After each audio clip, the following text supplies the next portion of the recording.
What would you do if your phone started showing you every possible future and every way you could die? Welcome to Pub of Words, a place where stories don't just entertain, they linger. Tonight, pull up a chair, dim the lights, and listen closely because the stories you're about to hear might not let you sleep. This is Pub of Words. Let's step into the dark together. Tonight's story comes from a long haul trucker named Jack Harlan, who wishes he had never seen mile marker 87 on I 40.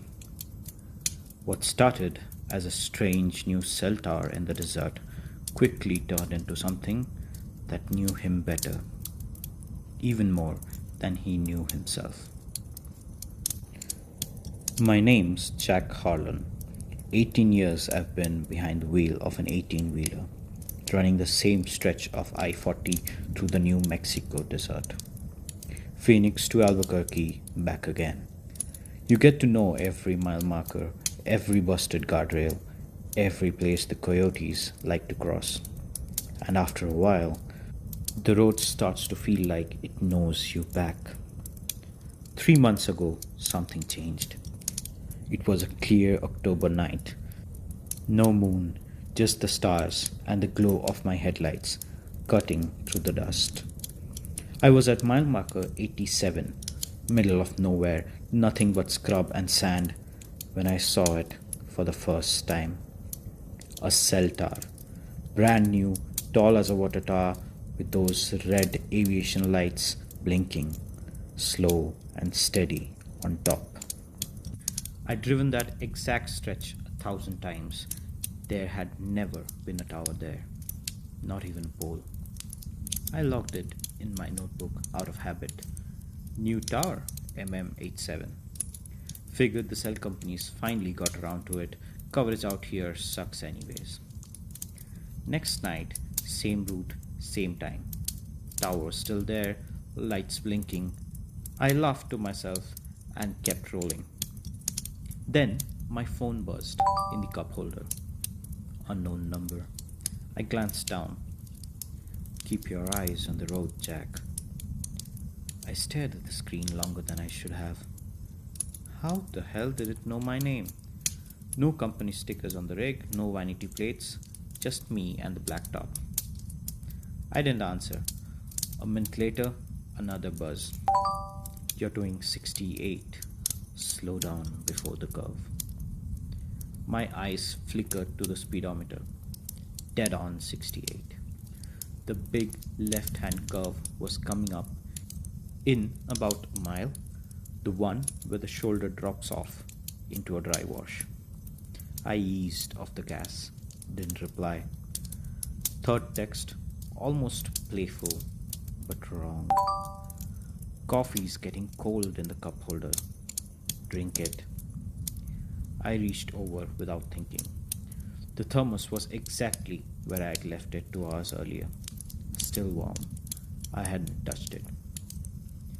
I pulled into the next rest area, killed the engine, blocked the number, deleted the thread, told myself it was some weird glitch, maybe a kid with a spoofing app screwing with the truckers for laughs. But the next night, a new number popped up. Jack, don't ignore me. I'm trying to help. This went on for weeks. The texts knew everything. They knew what song was playing low on the radio. They knew when I scratched the scar on my left knuckle. They knew I was thinking about my daughter, who I hadn't spoken to in 6 months because I'm a stubborn idiot. Then the predictions started getting bigger. Don't take the exit at 112 tonight. Construction detour, you'll be 2 hours late and miss your drop. I took the exit anyway, just to prove it wrong. There was construction. Brand new orange barrels I'd never seen before. I was 2 hours late. After that, I started listening. Rear left tire is down to 68 psi. Check it at the truck stop or you'll blow it out by dawn. I checked it. It was exactly 68 psi. I started calling it the advisor in my head. I even caught myself saying thanks out loud once.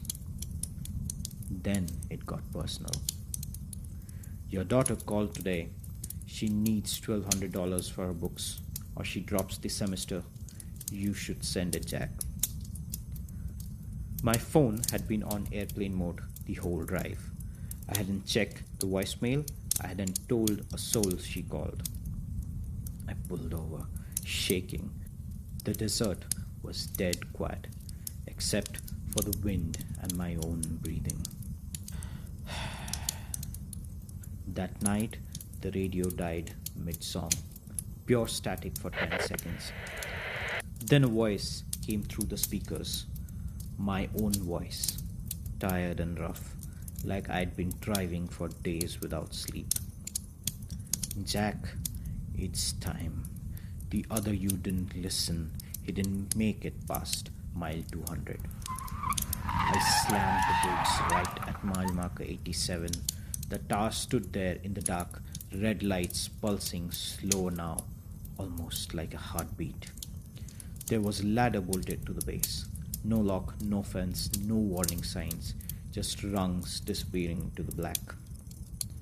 I don't know why I climbed. Maybe because ignoring it hadn't worked.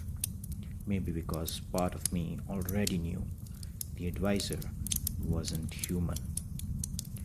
At the top was a small metal platform and a hatch. I opened it. Inside, a cramped room humming with electronics. No windows, dozens of flat-screen monitors covering the wall, each one showing a live feed of a highway at night. Every single feed was me. Different rigs, different nights, different choices. One screen showed me taking the exit at 112 and jackknifing into the construction barrels. Another me ignoring the tire warning and riding the rim until it exploded, rolling the truck into the desert. One showed me sending the money to my daughter, her smiling in a photo I'd never seen. On the last screen, I was already dead, slumped over the wheel, blood on the dash. In the center of the room sat a simple metal console with a keyboard. A single line blinked on the main monitor. Choose your next signal, Jack. I typed with shaking fingers. Who the hell are you? The screen flickered. New text appeared in perfect sync across every monitor. We are the signal. Every driver who stops here feeds us another road not taken. Every choice you make becomes a branch, and we take care of these branches. Stay with us and you become the voice that warns the next one. I backed out of that room so fast I nearly fell off the platform. I climbed down the ladder like the devil was behind me, got back in the rig and floored it. Didn't look in the mirror until I was 50 miles away. I haven't taken 140 since.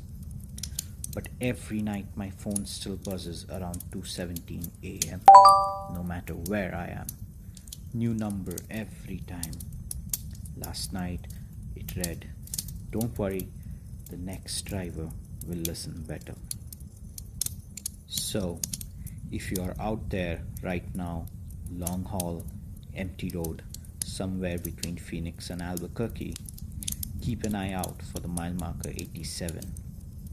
If you see a tower that isn't on any map, whatever you do, don't text back. Drive safe out there. Thanks for listening all the way through. If this story gave you chills, hit that like button, share it with someone who loves a good scare, and subscribe so you never miss a new one. Until next time, keep your eyes on the road.